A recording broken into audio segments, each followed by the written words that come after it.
মাননীয় প্রধান উপদেষ্টা এবং বিএনপির ভারপ্রাপ্ত চেয়ারম্যান দুজনের অনুমোদিত যৌথ বিবৃতিটি আমি পাঠ করে শোনাচ্ছি। আজ বিএনপির ভারপ্রাপ্ত চেয়ারপারসন জনাব তারেক রহমান লন্ডনে সফররত প্রধান উপদেষ্টা প্রফেসর ডক্টর মোহাম্মদ ইউনূসের সাথে সাক্ষাৎ করেন। অত্যন্ত সৌহার্দ্যমূলক পরিবেশে তাদের বৈঠক অনুষ্ঠিত হয়।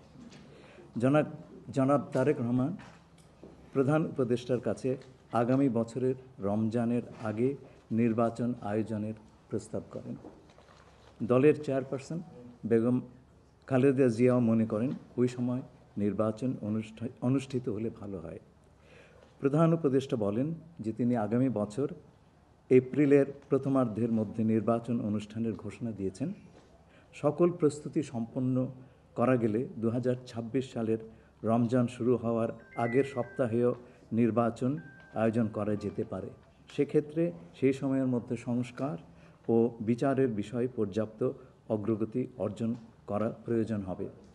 জনাব তারেক রহমান প্রধান উপদেষ্টার এই অবস্থানকে স্বাগত জানান এবং দলের পক্ষ থেকে তাকে ধন্যবাদ জ্ঞাপন করেন। প্রধান উপদেষ্টাও জনাব তারেক রহমানকে ফলপ্রসূ আলোচনার জন্য ধন্যবাদ জানান।